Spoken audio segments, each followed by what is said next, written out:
Gitu. Tapi kelihatan dari sisi pemeriksa arahnya justru membongkar yang Video yang video, hampir semua video gitu kan, dengan mau cari deliknya. mencari deliknya. Ini mah apa, persepsi atau anggapan kita ya. Saya tanyakan lagi, sebenarnya ini ada nggak nama-nama yang dilaporkan?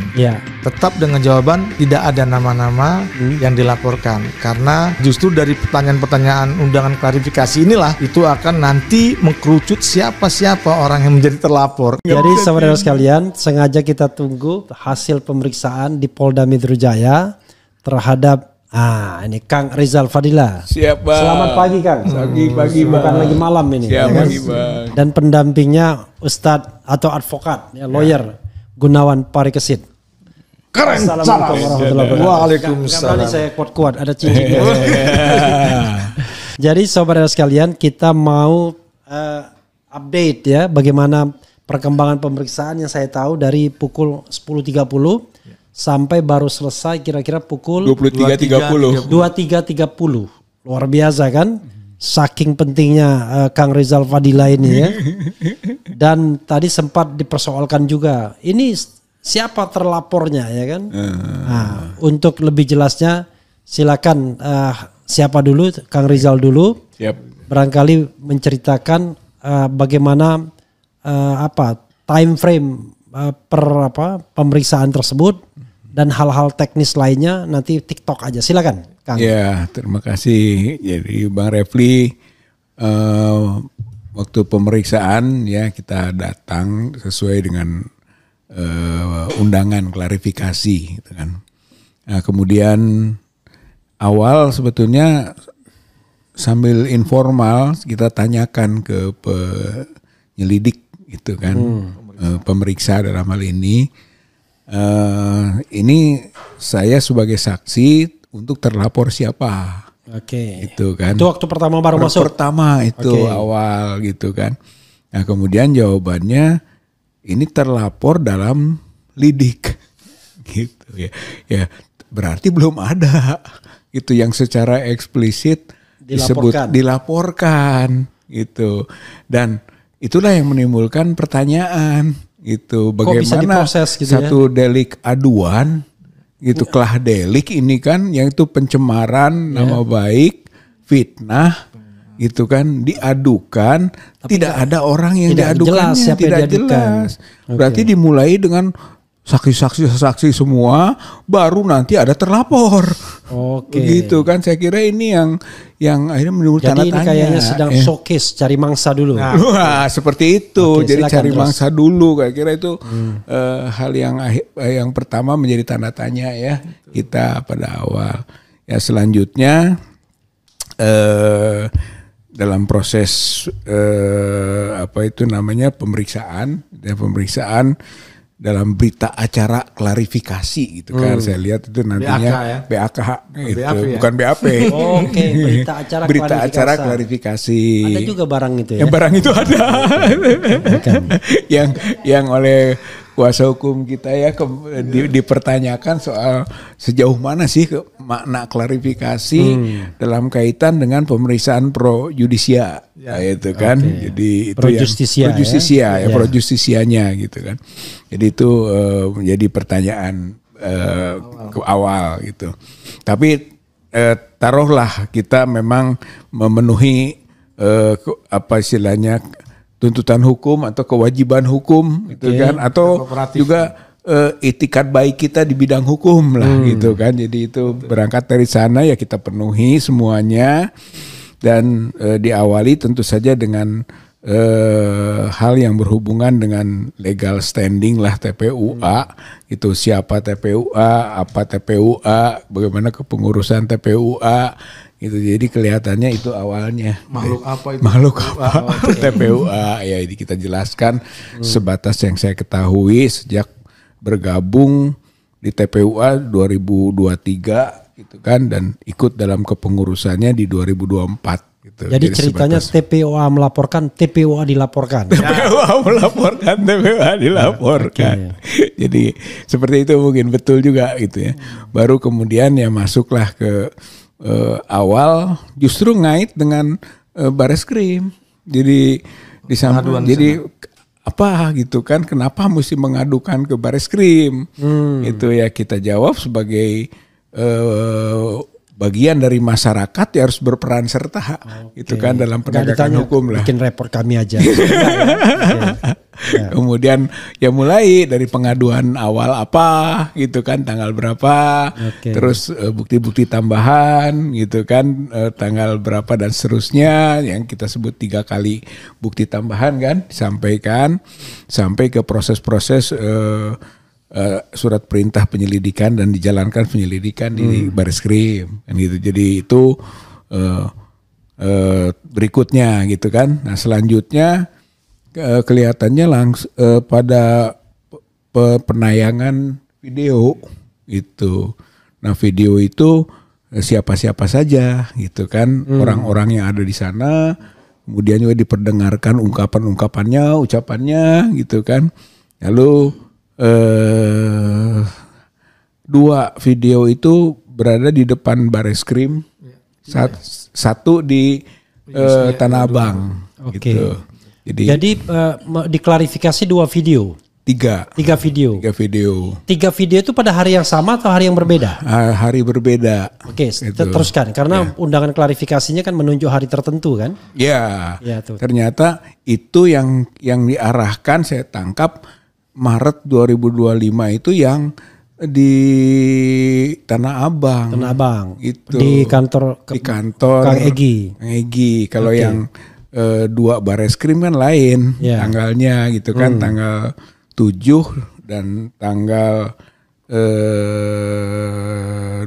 Maret ya. Jadi pokoknya bukan di tanggal itu gitu, bukan di tanggal itu.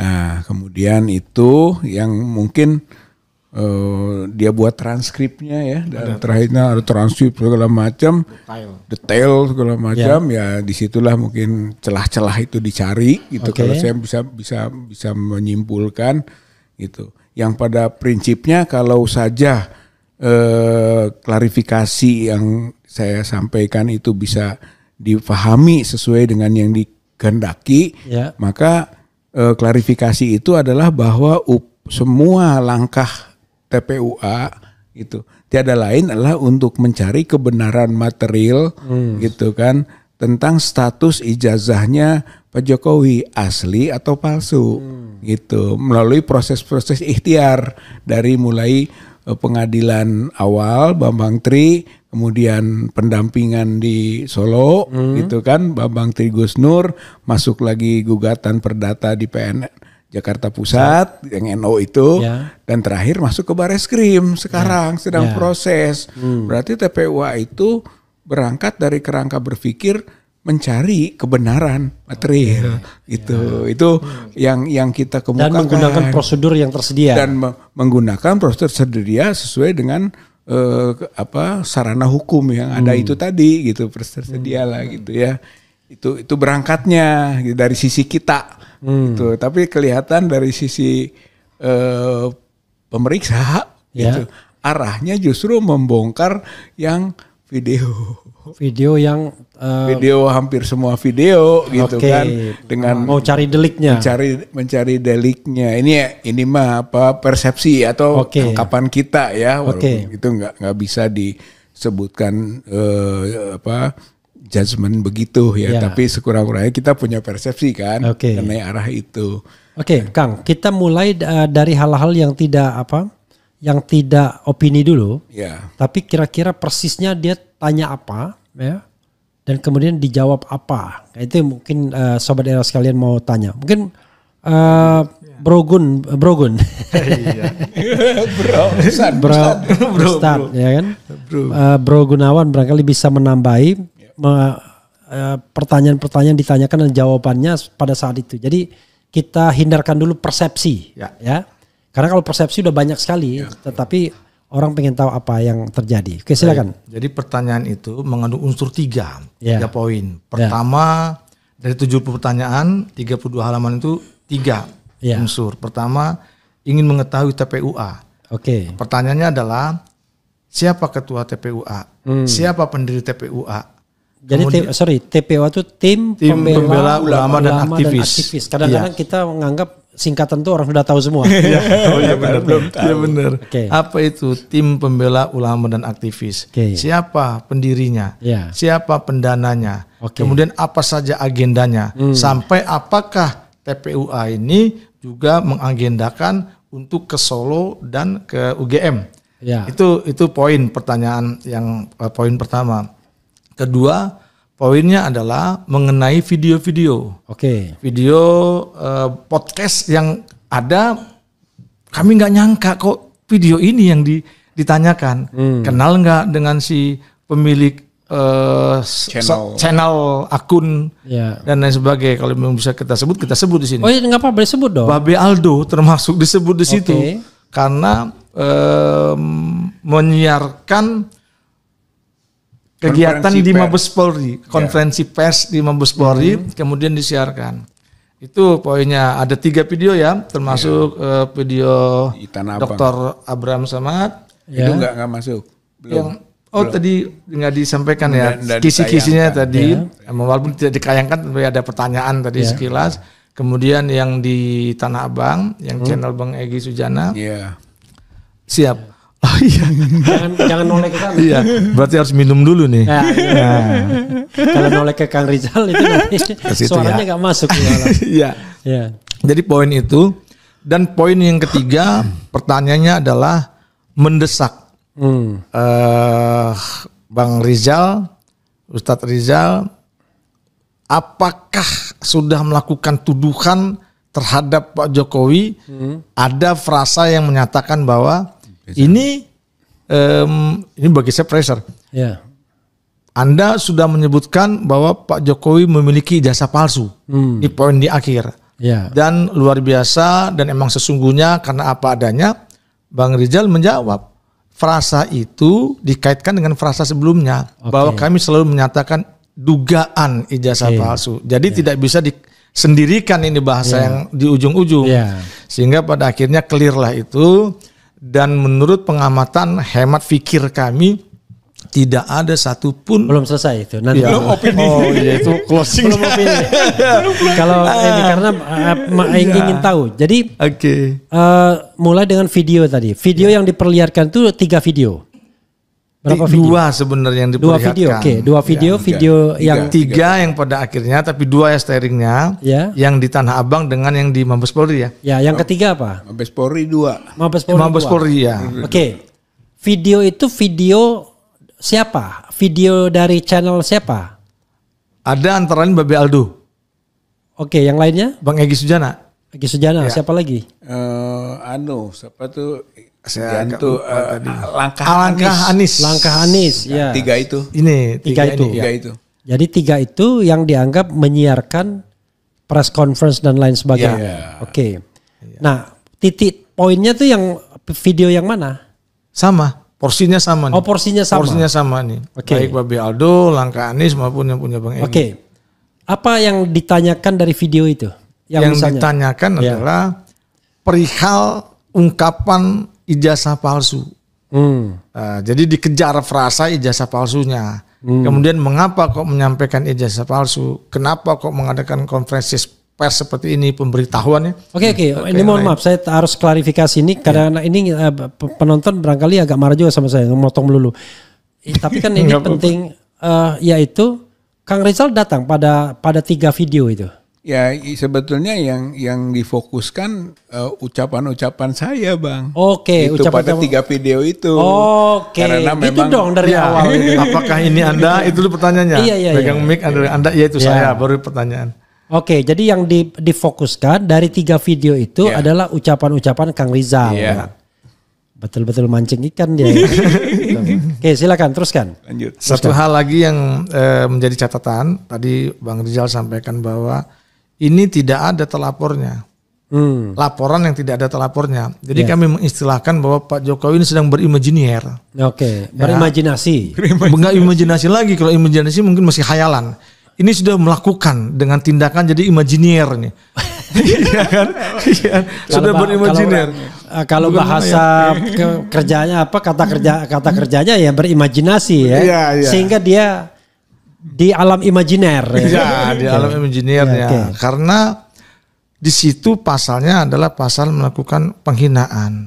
Kemudian penghinaan itu ini kita analogikan ya. Ada seseorang dihina. Ya. Siapa yang menghinanya nggak tahu. Nah ini kan bingung kita. Berbeda dengan ketika seorang mencuri. Jangan opini dulu. Oh gitu. Sebenarnya produk cepat sekali mau ngelompat ke opini ya. Iya. Makanya agak sedikit unik, bahkan bisa dikatakan sangat unik ketika seorang pelapor melaporkan tapi tidak tahu siapa yang dilaporkan. Makanya katakan berimajiner tadi. Pertanyaan saya adalah, dari mana Anda tahu kalau bahwa laporan Pak Jokowi itu tidak ada pelapornya? Pertama, tidak ada yang dilapor, tidak ada yang diadukan, kan delik aduan, yang tidak ada yang diadukan. Pertama di pembukaan, kemudian di penutup, kita tanyakan lagi, kepada pemeriksa, saya tanyakan lagi, sebenarnya ini ada nggak nama-nama yang dilaporkan? Tetap dengan jawaban tidak ada nama-nama yang dilaporkan, karena justru dari pertanyaan-pertanyaan undangan klarifikasi inilah itu akan nanti mengkerucut siapa orang yang menjadi terlapor kan. Bener-bener dia berimajiner. Bukan begitu. Mencari mangsa dia nyari mangsa dengan ngundang orang. Yang diundang itu bakal gimana ya kalau dia nggak dapat, kalau dia tidak hadir gitu ya dengan niat baik, kan dia nggak dapat informasi apa-apa sebenarnya. Iya, sebetulnya. Jadi bisa nggak saya nanti ininya nanti buat Kang Rizal, dia mempermasalahkan pasal 32 dan pasal 35 ini nggak? Nah itu awalnya dia tanya dulu mengenai akun. Jadi Rizal atau saya itu punya akun nggak medsos gitu kan? Saya jawab tidak. Berarti selesai gitu. Sebetulnya jadi nggak bisa dibilang ngoprak-ngaprek. Susah ngotak-ngatik, manipulasi informasi elektronik atau dokumen elektronik gitu kan sampai dianggap otentik misalnya itu sulit karena memang kita nggak punya akun gitu kan. Jadi kita tutup dulu. Memang faktanya begitu. Nggak gitu punya akun ya kan? Punya akun untuk bisa mengotak-atik seperti itu gitu. Jadi itu yang dimaksud tadi, Bang. Ya, tapi kan ngotak-ngatik itu untuk cari keuntungan. Bukan kita motong video itu biar untuk tayangan gitu kan sebenarnya kan. Jadi itu 32 35 berarti enggak terarah. Enggak terarah gitu enggak terarah. Jadi yang kelihatan yang dikejar yang pencemaran dan nama baik dan fitnah. Ya dan fitnah ya. Yang 311-nya ya kan? Itu 310. 311. Yang 27? Yang 27 kan ITA-nya. Nah ini mungkin lebih jauh laginya ke arah undang-undang ITA-nya karena dia mengejarnya dari channel-channel gitu kan, dari tayangan-tayangan gitu. Jadi bukan dari yang fisik gitu bukan dari bentuk fisik, penghinaan atau pencemaran. Karena itu jauh lebih mudah ya kan? Iya, lebih mudah untuk mencari orang. Zaman dulu menyebarkan berita bohong selesai gitu. Iya. Berita bohong itu adalah berita yang tidak sama dengan penguasa kan kira-kira gitu. Sekarang berapa pertanyaan yang disampaikan kira-kira? 70 pertanyaan. 70 pertanyaan termasuk. Kalau kurang nyaman dipegang aja nggak apa-apa. Iya. 70 pertanyaan termasuk apakah Anda sehat dan terakhir ditutup apakah ada tekanan dalam menjawab. Nah, itu 70 pertanyaan, tapi substansi pertanyaan dari 3 poin tadi itu berkisar 60 pertanyaan. Dari substansi 3 itu 60 pertanyaan. Dan dituangkan dalam berita acara klarifikasi BAK berarti ya kan? BAK ya kan, bukan BAK bukan gitu BAP. Ya. Bukan BAP. Nah, ini buat Kang Rizal ya. Kan ada pertanyaan yang tidak relevan. Misalnya kan yang undangan klarifikasi Jakarta Selatan kemudian pada tanggal 26 Maret. 26 Maret 2025. Sependek pengetahuan saya, kalau peristiwa di Tanah Abang itu bukannya Jakarta Pusat di Tanah Abang? Iya, termasuk yang Bareskrim kan. Nah, apakah yang Bareskrim itu masuk Jakarta Selatan? Walaupun tanggalnya nggak pas. Iya, gitu kan mestinya kan locus delicti sama tempus delictinya kan sudah dinyatakan secara jelas di situ. Hanya itu tidak disinggung dalam bentuk pertanyaan gitu kan. Jadi tidak menyebut misalnya peristiwa tanggal 26 Maret di Jakarta Selatan itu apa. Itu yang mungkin bisa kita sebut tidak relevan untuk banyak hal. Gitu. Tapi itu tidak disinggung. Tapi jadi Kang Rizal tetap jawab. Kenapa? Ketika ditanya peristiwa itu. Enggak tanyakan dalam undangan klarifikasi itu yang ditanyakan gimana? Saya tidak menyampaikan itu, gitu. Intinya ketika apa yang dia tanyakan dulu, gitu kan kita jawab. Gitu. Karena biasanya kalau orang yang punya background lawyer ini memang nggak tahan, selalu pengen jawab. Padahal makin banyak jawaban tuh makin banyak celah ya kan. Oke. Apalagi yang mau di-share? Yang mungkin hal-hal yang menarik, hal-hal yang barangkali fakta dulu kita, nanti baru opininya. Apa yang mau disampaikan lagi? Yang jelas, masa dari 60 pertanyaan atau 70 semuanya, masa lupa semua? Iya. Yang jelas itu tadi, fakta bahwa TPUA ini, Tim Pembela Ulama dan Aktivis ini adalah organisasi yang tidak berbadan hukum dan anggotanya adalah para simpatisan dan terbanyak adalah emak-emak. Karena dari mana dan sebagainya dana. Kemudian yang paling menarik lagi ketika dikejar pertanyaan mengarah bahwa tidak berbadan hukum itu apa kan gini. Kalau di masyarakat itu kesannya kan negatif, tidak berbadan hukum. Maksudnya apa? Tidak berbadan hukum itu? Tidak berakte notaris. Ya, I know. Maksudnya gini. Saya tahu polisi akan menyerang itu kan. Tapi yang dijawab Kang Rizal apa? Ya sebenarnya itu hanya tim. Gitu kan. Bilang tim pembela kan tim aja. Tim itu pasti tidak ketika dia mengejar misalnya bagaimana job deskripsi atau uraian tugas dari wakil ketua gitu kan. Bidang ini, bidang itu. Ya kita bilang belum ada job deskripsi gitu ya. Pak Egy sebagai ketua umum tidak memberi arahan ataupun gambaran seperti itu. Pokoknya baru tugas saja. Pak Rizal sudah wakil ketua gitu kan. Bidang internal. Pak Damai Lubis koordinator advokat, advokasi begitu kan. Jadi begitu-begitu kita. Royani, Bu Kurnia. Bu Kurnia advokat saja kita bilang bendahara kan. Itu katanya. Memang disebutnya bendahara, tapi di dalam struktur kan nggak ada, di formalnya nggak ada gitu. Jadi kita anggap itu tim yang bisa berubah-ubah gitu tergantung kebutuhan itu. Jadi tim pembela ulama walaupun dia mengejar kasus apa gitu kan yang pernah dibela dalam kaitan dengan ulama dan aktivis. Ya langsung saya jawab kasus Gus Nur dan Bambang Tri. Gitu. Walaupun tidak disebut misalnya Gus Nur ulamanya, Bambang Tri aktivisnya. Tapi sebetulnya sudah mudah untuk ditangkap itu gitu kan. Nah, itu di Solo itu kan di Surakarta. Itu kan pembelaannya kayaknya mulai lancar nih kayak mulai mengalir. Silakan. Terangsang. Gitu. Jadi mulai dari situ gitu kan tentang peran TPUA melaksanakan fungsi sebagai tim pembela ulama dan aktivis gitu. Kemudian ketika dia tanya mulai keterlibatan saya jawab mulainya dari prinsipal dalam gugatan di Pengadilan Negeri Jakarta Pusat, gitu kan sampai ke NO-nya itu. Ya tadi itu dikaitkan dengan ini adalah bagian pencarian kebenaran material tentang status ijazah Pak Jokowi asli atau palsu tadi gitu. Mereka menyertakan nggak misalnya tulisan-tulisan apa yang lain itu? Tidak ada. Nggak ada ya, cuma video saja. Video saja. Jadi fokusnya ke video. Itu bahkan kelihatan memfokus juga ke channel-channel apa yang dalam konferensi pers itu ikut hadir.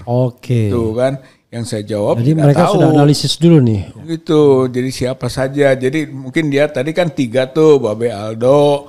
kemudian langkah Anies dan Egy Channel, kan bertiga lah yang terungkap di situ. Sentana nggak? Sentana TV nggak? Sentana ada singgungan. Ada. Soalnya dia secara khusus dipanggil soalnya kan? Ya, ya, ada Sentana.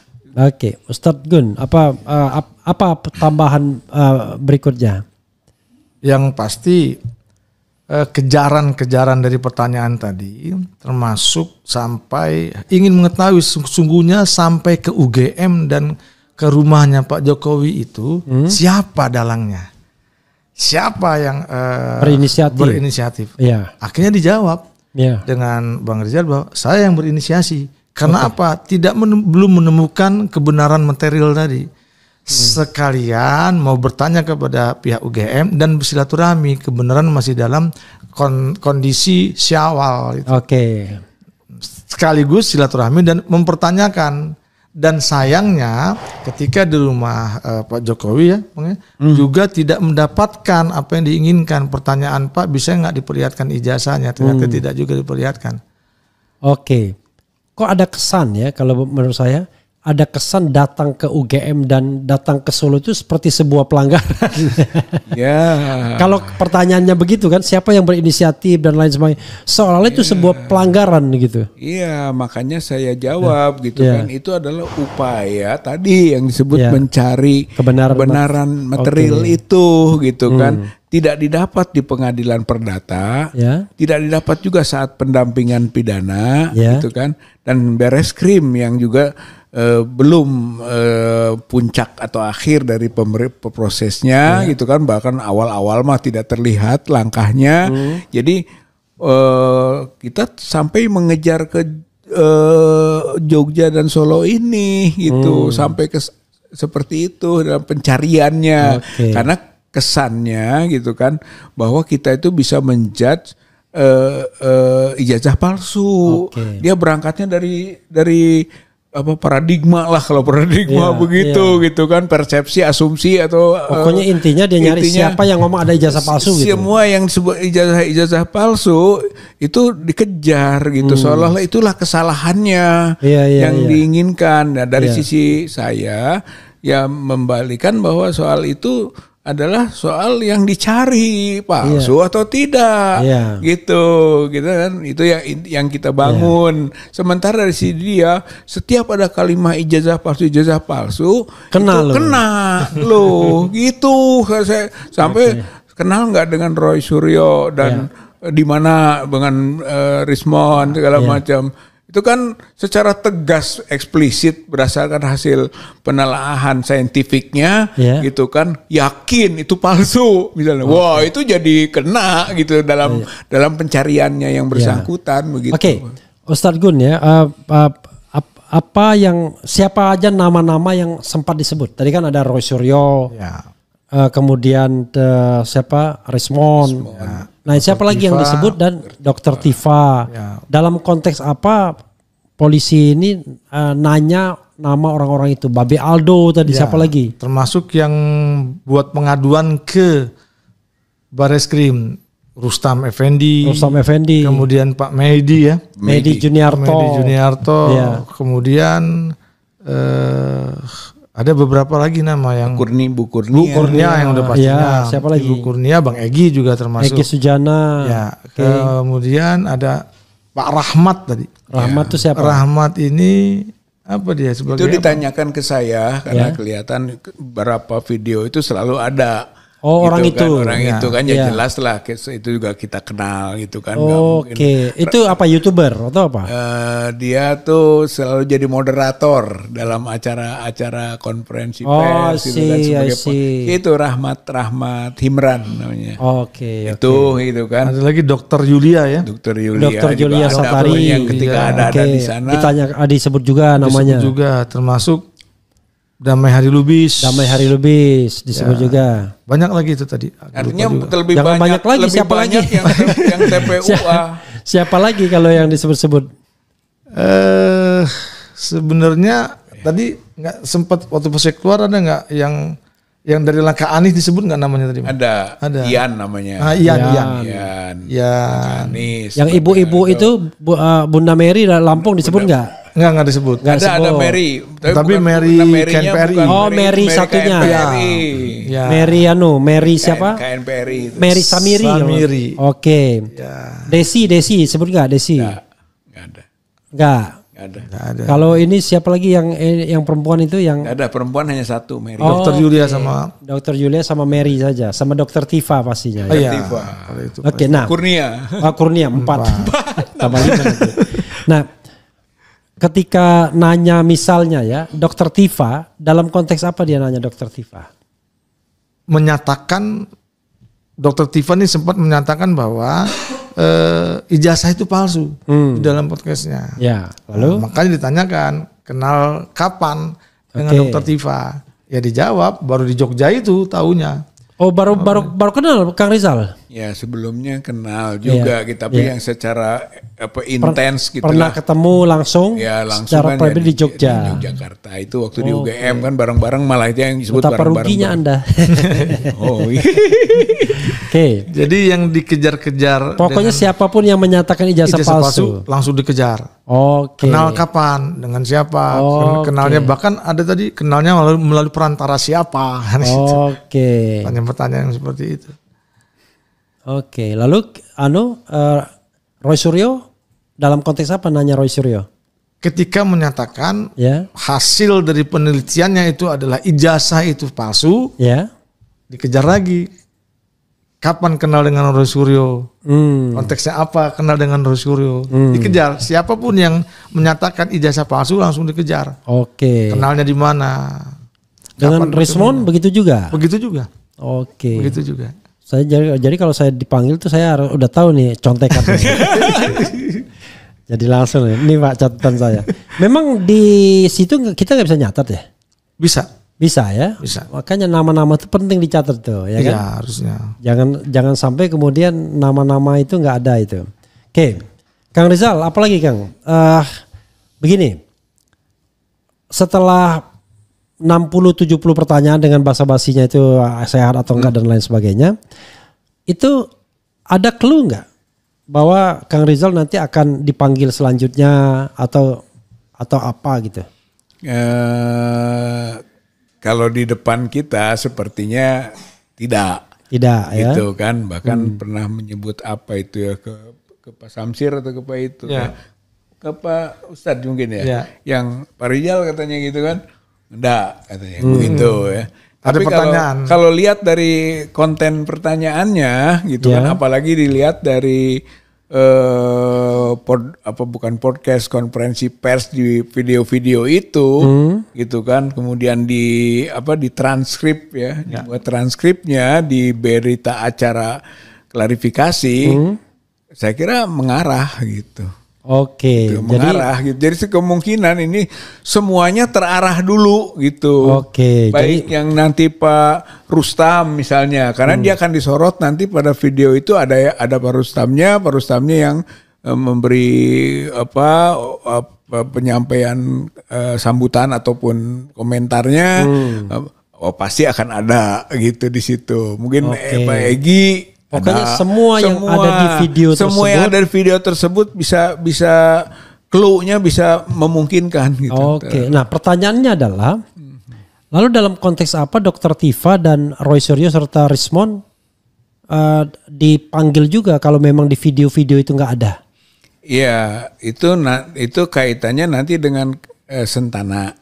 Ketika di UGM, gitu kan, itu malah bersama-sama, Dr. Rismon, Dr. Roy Suryo, Dr. Tifa, kemudian saya, kan gitu di acara di UGM sore hari gitu. Itu Sentana yang merekamnya. Oke, jadi itu konteksnya ya. Karena itu dia belanja masalah juga hari ini, dengan Sentana TV dan besok tinggal ada feedingnya. Gitu ya. Kalau Sentana itu tadi Pak Michael periksa sampai jam maghrib ya, kelihatan dia lelah gitu. Sehingga mungkin diberi kesempatan menunda. Besok harus hadir lagi. Senin. Ya mungkin dia tidak tidak menyangka mungkin ya. Tapi dia didampingi lawyer juga. Ada lawyer juga dan tidak menyangka itu ada transkrip yang di berapa lembar harus dibaca. Iya, harus dia baca gitu kan. Iya, karena dia komentari atau dia beri tanggapan, pusing dia gitu kan. Saya nggak bisa baca katanya, ini udah lelah begini gitu. Iya. Ya, sampai begitunya. Gitu. Enak banget ya. Ini transkrip. Nah, kamu baca kalau lu komentarin. Iya, itulah. Padahal kalau misalnya di RH Channel pembicaraan kita 1 jam itu transkripnya bisa berapa ini? Atau yang 2,5 jam tuh dengan Rizal Ramli dulu pernah. Baligis apa tadi? Balige Academy itu Barismon. Oke. Channelnya itu juga Barismon. di channel itu. Pernah lihat apa enggak gitu? Atau ditanya apa? Iya, itu tanya juga soal kan yang dimasukkan sebagai bukti ke Bareskrim itu oleh TPUA ya antara lain kan juga ini podcastnya gitu ya, Dr. Rismon di mana di Balige Academy gitu. Itu dimasukkan. Ya, kenapa dimasukkan? Itu dalam rangka menjadikan itu bukti hukum. Oke. Walaupun ditanyakan kemudian gitu kan, persetujuan yang bersangkutan tidak. Waduh, saya bilang ini kan maksudnya persetujuan bersangkutan. Jadi kita mau masukkan ke Bareskrim itu sebagai bukti apakah disetujui atau tidak. Nah, itu kan bukan delik aduan. Iya, masalahnya begitu gitu kan. Kita kan bantu. Akhirnya kita bilang gitu kan. Makanya setelah selesai kita melaporkan, menyampaikan gitu, kita adakan konferensi pers supaya diketahui oleh publik apa yang kita lakukan gitu. Nah, itu tentu saja didengar, dibaca, diketahui oleh Dr. Rismon dan Roy yang kemudian dalam podcastnya gitu kan atau dalam banyak kesempatan dia menyetujui itu bahwa TPUA telah memasukkan bukti-bukti tambahan ke Bareskrim. Oke. Gitu, jadi Kang Rizal nggak ditunjukkan nih ijazah asli yang pernah diperlihatkan ke kami. Tidak. Nggak ya? Nggak mungkin ya? Nggak mungkin. Bayangkan barangnya masih gaib sementara orang sudah disasar. Oke. Silakan. Ada satu hal tadi diskusi ya, ini bukan dalam ruang pertanyaan, tapi masih ada korelasi. Kita tanyakan tadi, kenapa justru di dalam mengejar pasal 32 dan 35-nya ada seseorang yang menunjukkan ijazahnya Pak Jokowi yang kemudian direferensikan oleh Roy Suryo, Rismon. Bukan direferensikan, diteliti. Yaitu direferensikan tuh menjadi referensi lah. Menjadi referensi untuk dilakukan penelitian sehingga itu dinyatakan palsu. Dan kenapa dia tidak dikenakan pasal-pasal? Kenapa dia tidak ditanya? Jawabannya adalah dia kan sudah dilaporkan. Itu entah siapa yang melaporkan, mungkin yang di Usuludin itu. Tapi YHL prosesnya USU. Tapi YHL itu memang orangnya kontroversial. Tanya juga itu kontroversial memang orangnya. Karena pertanyaannya kenapa dia yang membuat kayaknya Jokower juga dia. Sebuah partai, orang partai Sandi apa kalau nggak salah namanya. Kita sebut saja inisialnya. Bukan, itu Yusuf apa itu? Yusuf apa itu? Itu ya. YHL itu kayaknya orang NTT gitu. Mungkin. Ya, orang NTT. Pakai inisial nggak apa-apa. YHL. Nah, itu pertanyaannya, kenapa orang yang melakukan itu maksudnya itu pertanyaan atau diskusi kita di situ. Pertanyaan kita kepada pemeriksa. Iya. Artinya kenapa kok justru ini yang disasar untuk diminta undangan, klarifikasi dengan sasaran pasal yang diselundupkan itu, pasal 32 dan 35. Kenapa nggak dia yang dipanggil untuk diundang klarifikasi? Karena dialah yang membuat sesuatu yang tidak benar mungkin dianggap oleh si pihak pemeriksa menjadi sesuatu yang dianggap benar. Oke. Kenapa mesti yang disasar yang kita ini? Oke. Ya karena Anda mengkritik Jokowi. Masalahnya di situ. Oke. Apalagi yang mau disampaikan? Pokoknya saya lebih enak kan ngomongnya. Apalagi yang mau disampaikan? Apalagi aja. Kalau apalagi mungkin ini bisa seperti tadi. Ini belum. Nah ini mungkin masuk ke ruang ini bahwa klien kami tadi Bang Rizal dan mungkin yang lain-lainnya yang sudah dimintai diundang untuk klarifikasi, tidak ada satupun pembuktian untuk ditersangkakan. Ya. Nah, sehingga tadi ketika ditanya apakah ada kemungkinan dipanggil lagi, ya. Bisa saja kalau ada kriminalisasi. Ya. Nah, tapi kalau dari jawaban-jawaban bahkan bukan untuk melakukan penghinaan, bukan untuk merendahkan, tapi untuk mencari kebenaran material yang belum pernah didapatkan, maka sampai ke UGM dan ke rumahnya Pak Jokowi itu pun nggak didapatkan lagi. Kalau saja itu diungkap dari awal, clear, nggak ada yang seperti ini. Jadi tidak untuk merendahkan, tidak untuk menghina. Pertanyaannya adalah, Kang Rizal nanya nggak? Kita bisa lihat ijazah yang dipertontonkan atau disampaikan ke Bareskrim atau Polda Metro nggak? Itu nggak tanya? Agak lupa itu, saya nggak terpikir juga karena ya itu tadi. Mungkin nanya. Ini mohon maaf Pak, itu pakai kacamata nggak orangnya kan? Sederhana aja kan? Ada sih, kita singgung tadi ya Bang. Ketika kita tanyakan Pak Jokowi waktu melapor ke Polda ini menunjukkan ijazahnya nggak? Nah, itu ada pertanyaan. Cuman jawabnya juga malu-malu pemeriksanya. Apa dia bilang? Bukan kami yang meriksa. Mengeles. Iya, tapi walaupun bukan kami yang meriksa, tapi paling tidak mendengar kan, masa tidak ada koordinasi tim kan? Iya. Bahkan ada pertanyaan genit kami yang akhirnya dibuat candaan. Kenapa Pak Jokowi begitu cepat membuat laporan dan selesai? Sementara kalau tidak salah terbitnya 35 pertanyaan apa? 35 pertanyaan dan itu hari itu juga. Hari itu juga. Sementara kita Bu Kurnia waktu diperiksa hanya 25 pertanyaan dari jam 3 sampai jam 10 malam sampai akhirnya dia sakit. Pemeriksaan pertama. Pemeriksaan pertama. Nah, ini 35 pertanyaan kalau nggak salah kurang lebih 2 jam. Tapi ada plesetan. Iya, begitu cepat kemudian langsung keluar karena nontonnya di televisi. Seperti minum obat puyer kan, itu minum langsung sembuh. Begitu juga Pak Jokowi, mungkin saja itu yang menjadi bagi kami pertanyaan-pertanyaan kenapa kok kami dipertanyakan, diperiksa begitu lamanya waktu, apakah karena orang biasa-biasa saja? Jadi tidak menuduh, tidak menuduh. Karena kalau dalam pengalaman kita kadang-kadang sih, apakah pertanyaan dan jawabannya itu sudah jadi sudah titik-titik aja. Yang terakhir itu saya tanyakan kaitan ini gitu terakhirnya. Kalau awalnya itu tadi siapa terlapor, gitu kan, maka ada terlapor dalam lidik, gitu jawabannya. Yang kedua, maksudnya apa terlapor dalam penyelidikan? Ya itu tadi gitu, terlapor dalam lidik, diselidiki dulu.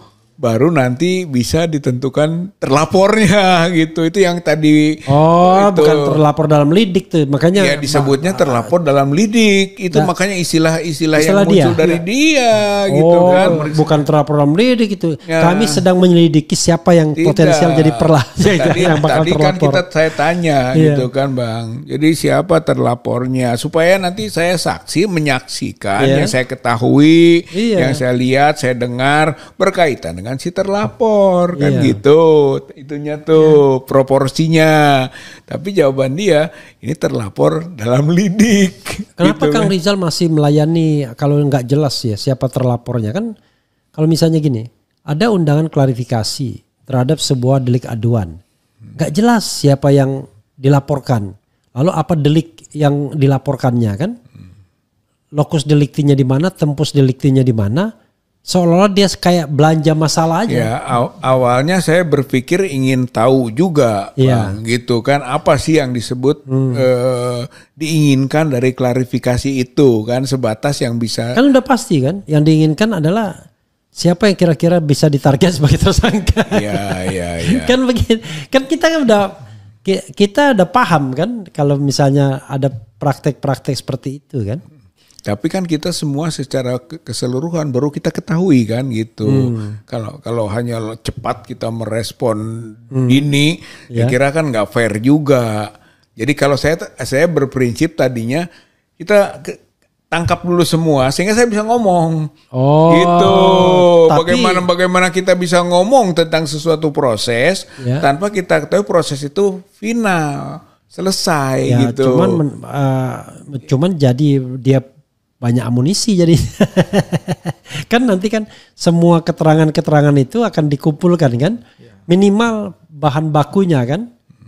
Ya. Bahan bakunya bahwa benar pada ini yang hadir siapa. Kadang-kadang kan hal-hal yang sudah pasti pun perlu ada saksinya kan? Ya, tapi kan kita juga sudah yang keberapa. Gitu kan. Jadi maksudnya dari awal tuh yang lain-lainnya juga sama ya. Jadi memberikan amunisi kepada penyelidik untuk kemudian bisa menembak diri kita sendiri jadinya. Tapi oke lah itu titik lemah gitu kan. Tapi juga itu kekuatan gitu kan tentang satu kondisi yang belum selesai ini proses yang dilakukan. Tapi kita sudah mengetahui gitu tentang kondisi itu. Katakan apa yang dilakukan terhadap Pak Rustam.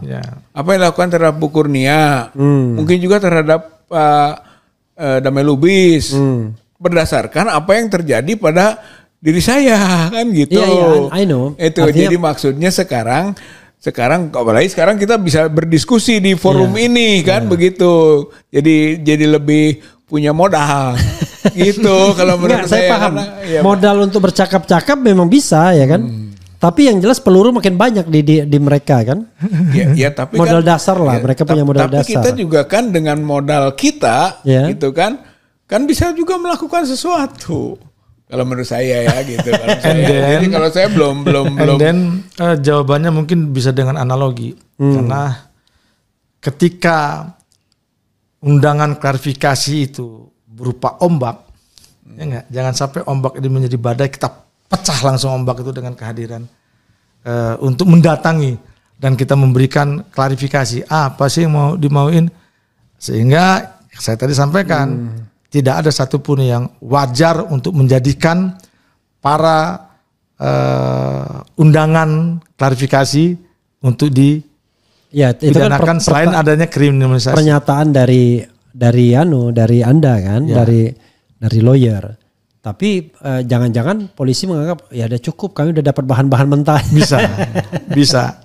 Kan kalau kita dengar misalnya yang saya dengar dari Roy Suryo kan, walau alam bener apa enggak, pokoknya 5+1 ini harus masuk, kira-kira begitu. Walau alam ya, walau alam bener apa enggak ya kan? Ya kan walau alam. Karena di inisial itu kan gak ada nama RF kan, tapi 5+1 gitu. Tapi tadi disebut-sebut ya inisial RF ya. Oh, gitu. Yang diumumkan oleh lawyernya Jokowi itu nggak menyebut gitu. Makanya kita merasa wah ini muncul inisial baru ES sama K kan begitu. Oke, apalagi mau di-share ya? Ada hal yang menarik ketika lawyernya Pak Jokowi tidak berani menyebutkan nama yang dilaporkan. Ya. Jadi hanya asumsi-asumsi saja. Dia nyebut nama RS. Bisa saja nanti ketika memang tidak bisa dibuktikan, yang kita duga adalah Roy Suryo, dia ngeles. RS-nya siapa? Ibu Suwandi gitu kan. Kita nggak ngerti. Karena memang tidak disebutkan siapa yang dilaporkan. Walaupun tadi pemeriksa menyampaikan yang dia ketahui Pak Jokowi sempat menyebut nama seseorang tapi bukan dilaporkan. Nama beberapa orang bahkan ya. Nama beberapa orang disebutkan di dalam memberikan keterangan. Siapa tapi nggak disebut. Oh, nggak disebut. Nggak disebut. Ya, itu yang pertanyaan. Itu yang pertanyaan saya. Itulah titipannya tadi mungkin. Itu yang pertanyaan saya. Apakah Bang Rizal termasuk? Enggak. Langsung dijawab kontan. Enggak. Tapi lihat dari konten, ini clue tadi. Kayak begini, tadi saya tanyakan juga terakhir itu soal kok Pak Jokowi bisa satu laporan hari itu di BAP hari itu, kemudian dikeluar surat perintah penyelidikan hari itu juga, gitu. Lazim tidak begini, gitu tanyakan kan.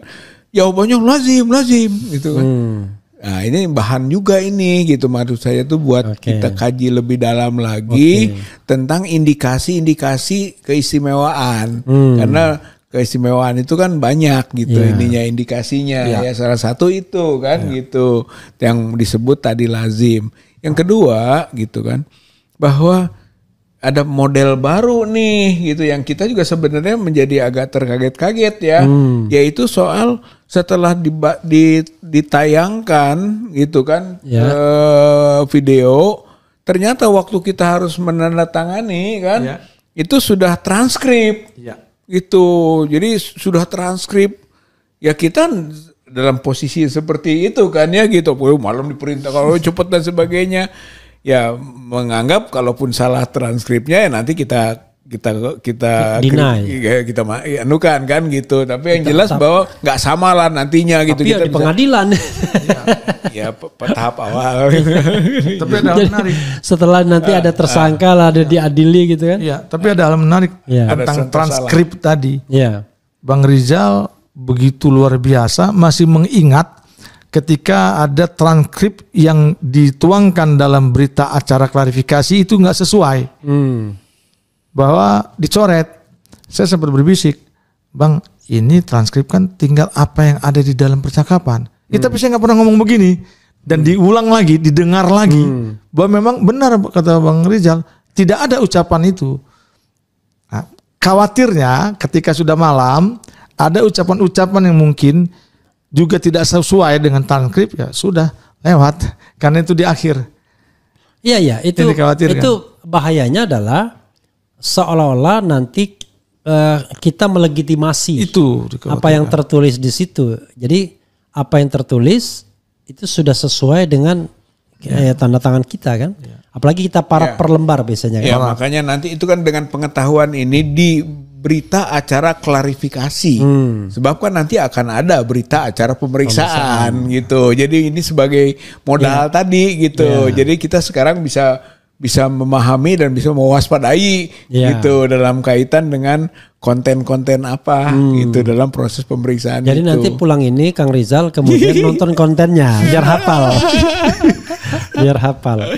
Pertanyaan saya adalah buat Bro Gun, itu berita acara klarifikasi itu apa statusnya nanti? Statusnya itu apa? Kan bukan pro justisia. Ya. Apa statusnya? Gak ada status.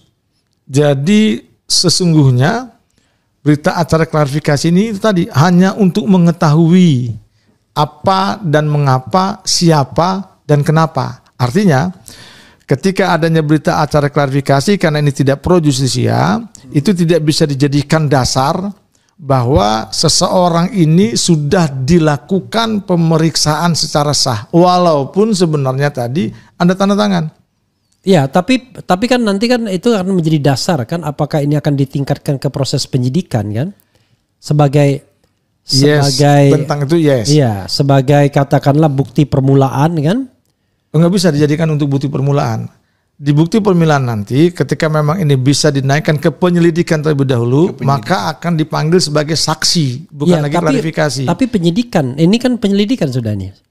Belum penyelidikan. Karena suratnya mengatakan seharusnya belum, karena undangan klarifikasi itu belum masuk ke substansi persoalan. Saya kira ini ada satu model baru, itulah misinya di sini. Bahasa klarifikasi. Gitu. Jadi klarifikasi ini apakah sudah masuk juga disebut tadi pro justisia gitu. Kayak seperti yang sama juga di Bareskrim kita gitu kan, SP Lidik. Seharusnya mungkin kalau menurut prosedur yang biasa setelah SP Lidik dalam klarifikasi gitu kan, apalagi ini Dumas, berikutnya kan ada LP gitu. Dari LP itulah kemudian proses-proses penyelidikan menuju ke penyidikan. Tapi ini kan seperti tidak jelas gitu. Apakah memang penyelidikan ini yang disebut oleh Bareskrim sampai ke uji forensik? Jadi gini, nanti kan mereka kan 2 alat bukti minimal. Dari 2 alat bukti itu biasanya salah satunya keterangan ahli, ya kan? Salah 2-nya video itu. Dan video itu video yang nanti ada modalnya sudah ditanyakan kepada banyak orang kan, tapi tidak dijadikan alat bukti sebagai bukti permulaan. Nah, dengan 2 bukti permulaan itulah kemudian penahanan, penyidikan akan berlangsung, ya kan? Nah, setelah penyidikan itu kan mau mencari siapa kambing hitamnya kan? Nah disitulah kemudian nanti ya itu kalau the worst skenario-nya pasal 32 dan 35 dipakai gitu kan. Kemudian ada alasan untuk menahan berikutnya gitu.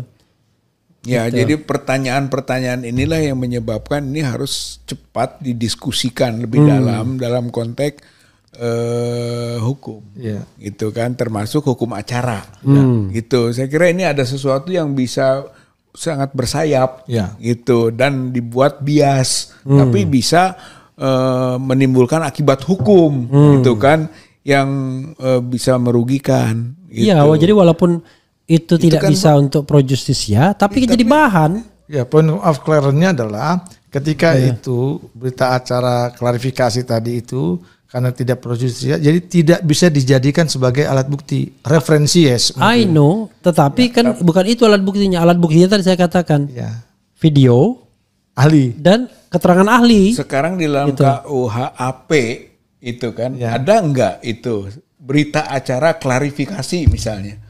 Gak ada. Iya. Ya artinya kan itu sesuatu yang baru, sesuatu yang jadi, tidak punya dasar hukum gitu. Bagaimana ini meluruskannya? Iya, kalau menurut saya nanti dia tidak akan pakai itu. Iya, itu tadi betul. Tapi sebagai informasi dia udah tahu informasinya. Referensi aja itu. Ya, kan nanti kan misalnya ya cukup dua itu ya video sama keterangan ahli misalnya. Nah, berdasarkan itu dia panggil lagi nanti. Bisa, panggil lagi untuk di BAP kan. Ya. Nah, ketika panggil lagi untuk BAP itu sudah ada tersangkanya nanti. Nah, mudah-mudahan tidak terjadi begitu. Amin. Gitu. Tadi menjawab apakah berita acara klarifikasi ini berguna? Enggak. Tong sampah ini. Secara prosedur hukum memang tidak tapi bahan tadi. Jadi bahan referensi, dia. Memang nggak disebutkan jadi bahan, tapi dia tahu nih udah arah-arahnya. Ini arahnya udah ini perdalam ke sini aja nih. Kita udah paham kan? Betul. Gitu. Ya itu maksudnya pelurusan kita dalam hukum acara. Dan tanpa tadi kita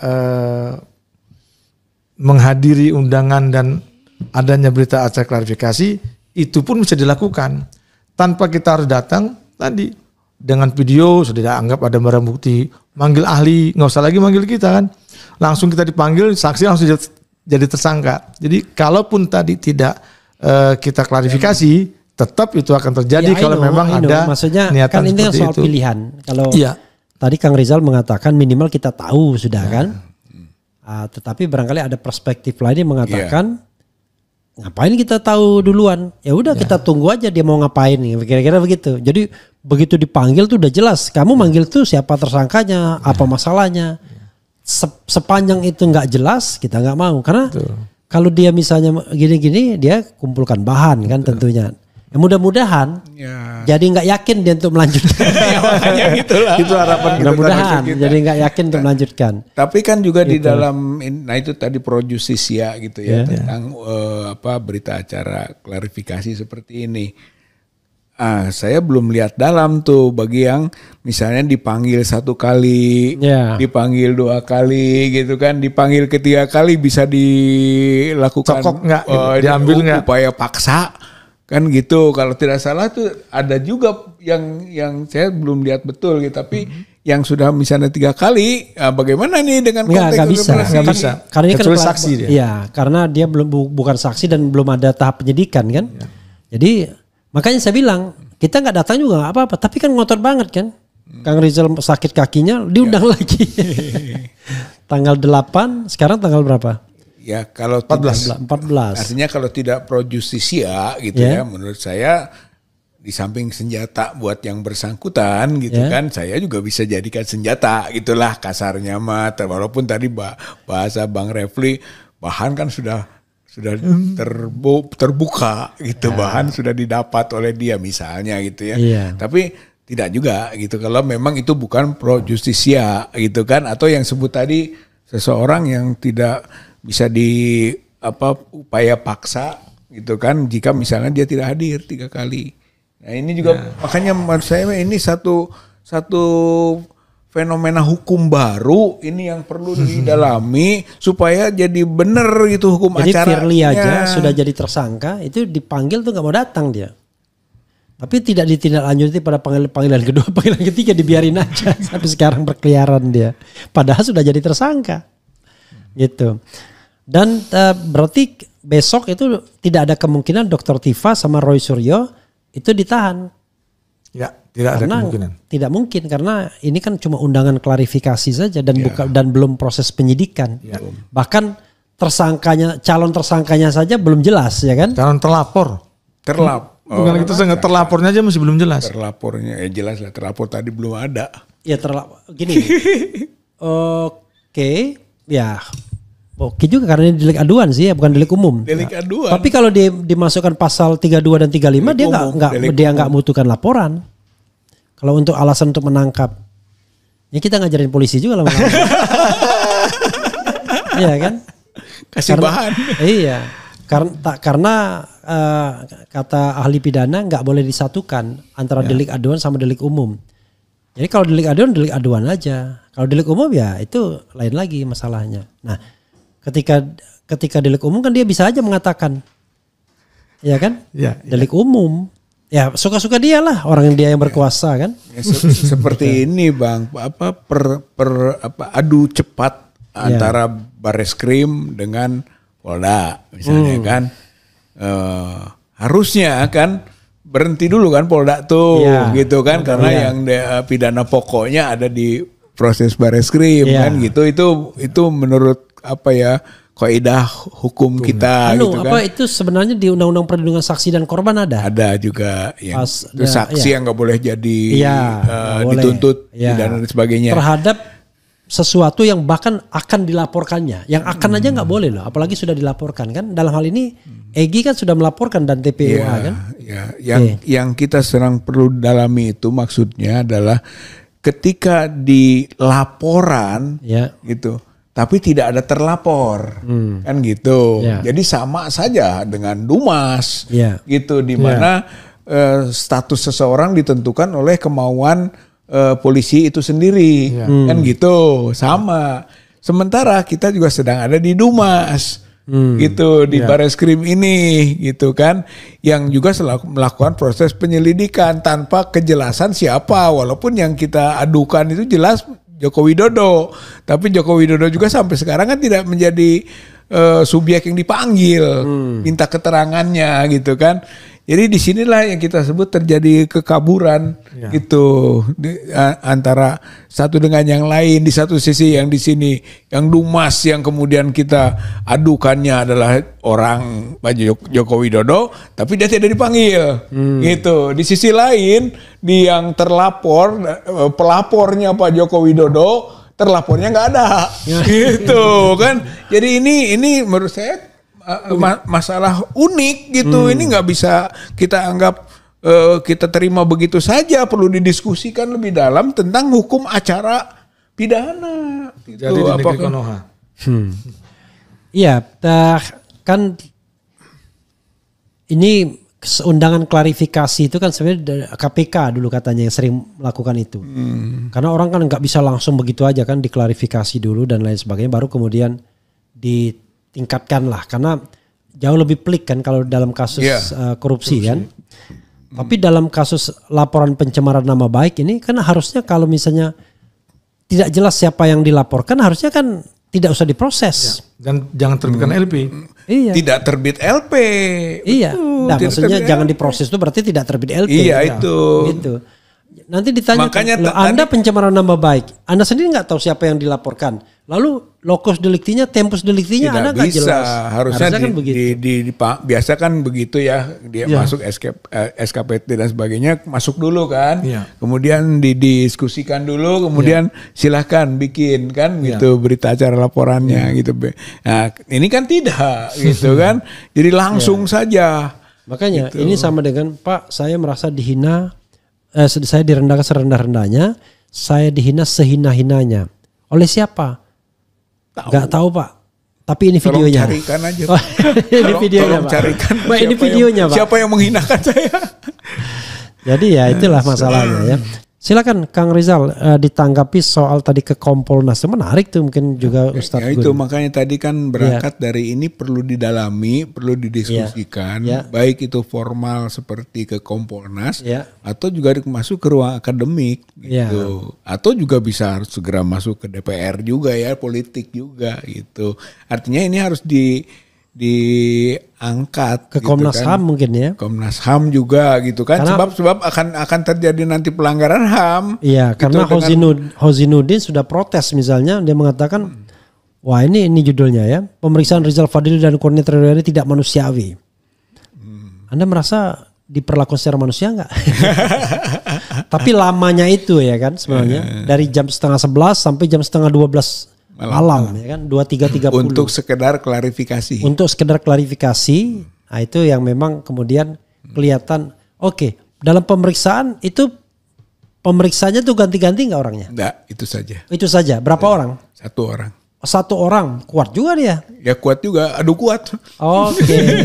Berapa usianya masih muda 36-an, 36 ya. 36 ya. Kok tahu 36? Sempat kita tanya tadi. Kita sebaliknya 65. Luar biasa. 65 tapi senyum terus Kang Rizal.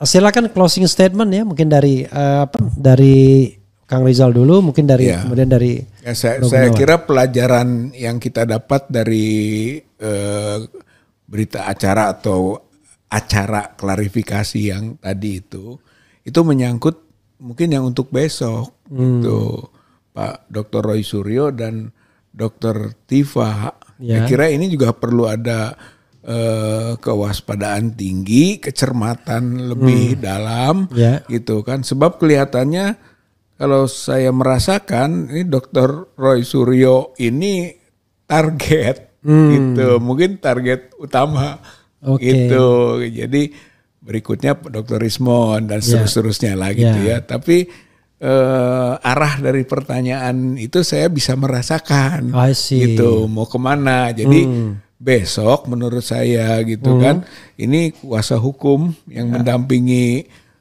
Dr. Roy Suryo dan Dr. Tifa itu kan mungkin harus lebih cermat gitu. Dan juga jangan sampai kita tadi dengan pemahaman hukum ya yang seperti itu saja sudah cukup berat gitu. Apalagi misalnya orang yang tidak punya background hukum. Gitu. Jadi ini mungkin appeal lah gitu ya. Sebab ini jadi satu pola pattern. Itu pattern untuk bisa nantinya seperti tadi diawali dengan tidak jelas siapa terlapornya, gitu kan, kemudian disasar itu para saksi-saksi yang ditentukan nanti baru dalam proses berikut sudah ada. Itu saya kira ini akan terjadi pelanggaran HAM, gitu, pelanggaran HAM dalam konteks pemeriksaan dengan bahasa klarifikasi. Silakan Bro Gunawan. Baik. Kalau masih boleh percaya sama pihak kepolisian, maka kami punya keyakinan bahwa kasus ini akan di-close. Karena sampai saat ini kami tidak menemukan adanya indikasi yang dipasalkan di dalam laporan yang terlapornya masih lidik menurut kepolisian. Menghina tidak. Dan kalaupun besok mungkin Pak Roy Suryo dan Ibu Dr. Tifa dimintai keterangan, saya yakin itu berkisar kenapa begitu pastinya mereka menganggap bahwa ijazah ini palsu. Dan itu akan terjawab karena ada yang harus yang menjadi referensi. Yang menjadi referensi sehingga mereka begitu yakin kalau memang itu barangnya palsu. Bukan berarti melakukan tuduhan ijazahnya Pak Jokowi palsu. Kalau memang ijazah Pak Jokowi itu ada dari jauh hari dan mungkin mereka melakukan penelitian dan itu benar menurut mereka, tidak mungkin mereka menyatakan bahwa itu palsu. Yang menjadi referensi adalah ketika seseorang siapapun itu memberikan dokumen berupa ijazahnya Pak Jokowi dan melakukan penelitian itu palsu. Itulah yang menjadi dasar bahwa ijazah Pak Jokowi palsu. Sehingga saya ulangi lagi, Kalau masih boleh percaya dengan pihak kepolisian Republik Indonesia, ini tidak akan maju ke penyidikan. Oke. Saya nggak ngerti dari palsu ke palsu. Banyak sekali palsu-palsunya. Tapi intinya adalah kalau dilihat perkembangan saat ini, rasanya sulit untuk menersangkakan siapapun, kan begitu? Karena pasal-pasal itu jadi tidak relevan, pencemaran tidak, penghinaan tidak, karena yang dicari adalah kebenaran material mengenai ijazah itu, dan itu soal ijazah ini kan bukan soal yang timbul hari ini saja, bukan itu miliknya Roy Suryo, Dr. Tifa, tapi ini sesuatu yang sudah ditanyakan oleh Bambang Tri sebelumnya pada tahun 2018 kalau tidak salah. Ya, saya kira dari awal kita singgung dengan keluarnya Pak Jokowi melakukan pelaporan ke Polda Metro gitu kan. Sementara juga di sisi lain Bareskrim sedang melakukan proses penyelidikan sesuai SP lidiknya Dumas kita. Sebetulnya ini akan terus terungkap dalam posisi perang hukum. Gitu. Salah satu gambaran perang hukum itu adalah fenomena tadi. Gitu. Jadi ini akan semakin hangat. Gitu. Sehingga akhirnya apakah Pak Jokowi menang dalam manipulasi hukum gitu ya, atau mungkin kita gitu kan dalam dugaan manipulasi hukum. Dalam dugaan manipulasi hukum. Kalau kita selalu bilang dugaan. Kalau mereka nggak perlu bilang dugaan. Ya seperti itu. Yang kedua itu kan selalu dia pojokkan ijazah palsu gitu ya. Jadi saya bisa menangkap ini arahnya ke 35 Undang-Undang ITE itu yang gitu kan. Ancaman hukumannya 12 tahun. 12 tahun karena ada manipulasi gitu kan, atau pengubahan, penambahan, ada mentransmisikan gitu kan, mentransmisikan yang kemudian seolah-olah itu otentik gitu. Jadi sebut ijazah palsu itulah yang disebut seolah-olah otentik gitu. Kemudian proses-proses yang terjadi gitu, misalnya Dr. Suryo atau Dr. Rismon, itu proses transmisinya gitu, atau mungkin juga otak-atiknya gitu, bisa saja ke situ. Jadi dan itu pasti di ruang-ruang elektronik gitu. Jadi channel-channel gitu, sehingga kenapa kok disasar nih channel-channel gitu. Jadi hal dugaan itu patut kita waspadai. Oke, ini saya bacakan ya. Jadi tidak jadi closing statement jadinya. Pasal 35 Undang-Undang ITE. Jadi pasal 35 ini yang tidak diubah sejak tahun 2008 ya, sejak Undang-Undang ITE diundangkan ya. Jadi tidak masuk perubahan pertama dan tidak masuk perubahan kedua. Jadi Undang-Undang 11 tahun 2008-nya pasal 35 itu bunyinya adalah setiap orang dengan sengaja dan tanpa hak dan melawan hukum atau melawan hukum melakukan manipulasi penciptaan, dan perubahan, penghilangan, pengerusakan informasi elektronik dan atau dokumen elektronik dengan tujuan agar informasi elektronik dan atau dokumen elektronik tersebut dianggap seolah-olah data yang otentik. Jadi tadi kalau Mas Roy bilang gini lah, itu orang kita mentransfer uang kemudian 20.000 tapi tiba-tiba stroke-nya kita ganti nol. Kita tambahin 0 dan kemudian kita bilang kita udah bayar 2 juta. Nah itu asbabun nuzulnya. Dan itu ya siapa yang melakukan itu? Yang melakukan manipulasi siapa? Penciptaan, perubahan, padahal yang dilakukan Rismon sama itu Roy Suryo adalah menganalisis penelitian ya dari